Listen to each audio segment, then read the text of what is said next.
আল্লাহর উপরে অবিচল আস্থা ও বিশ্বাস রেখে সকল কার্য পরিচালিত হবে। আমরা সেখান থেকে এক চুরো কোথাও লড়িনি, বরং যারা নামটাও দিয়েছে কেয়ারটেকার, এটা ঠিক হয়নি। যারা সেদিন আপনার সিদ্ধান্ত নিয়েছিলেন একেবারেই অবিবেচকের মতো সিদ্ধান্ত নিয়েছিলেন।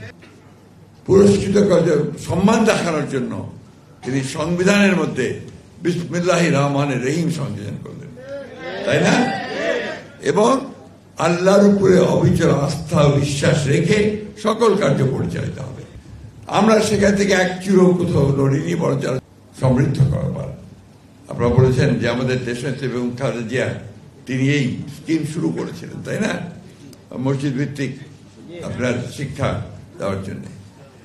তো এটা যা শুনলাম এটা আসলে অমানবিক, কারণ আপনাদের বেতন 8,000 টাকা এবং তারপরে সেটা 7 মাস ধরে পাচ্ছেন না, তারপরে আবার নামটাও দিয়েছে কেয়ারটেকার, এটা ঠিক হয়নি। যারা সেদিন আপনার সিদ্ধান্ত নিয়েছিলেন একেবারেই অবিবেচকের মতো সিদ্ধান্ত নিয়েছিলেন। আমাদের মৌলানা সাহেব নেতা সাহেব তিনি আজকে সকলের সামনে বলেছেন যে ইনশাআল্লাহ খুব শিগগিরই এটা পরিবর্তন হবে। আমি আশা করি যে আমরা সেই দিকের জন্য আমি কথা খুব সংক্ষেপে বলবো।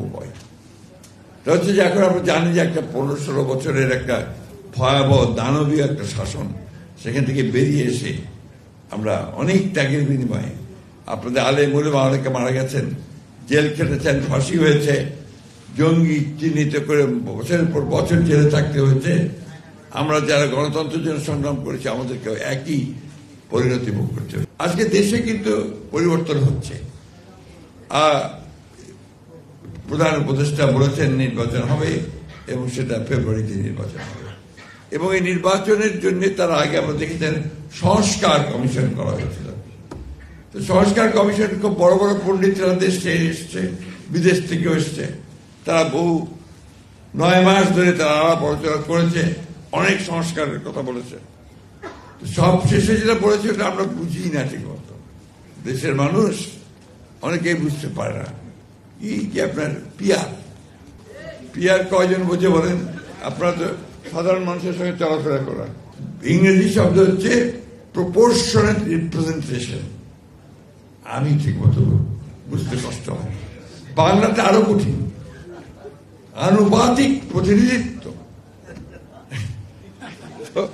এগুলোর সঙ্গে তো আমরা পরিচিত না। বাংলাদেশের মানুষ বোঝে 1 man 1 ভোট। একজন ব্যক্তি দাঁড়াবে, তার মার্কা থাকবে, থেকে মার্কা আমি ভোট দেবো, তাই তো?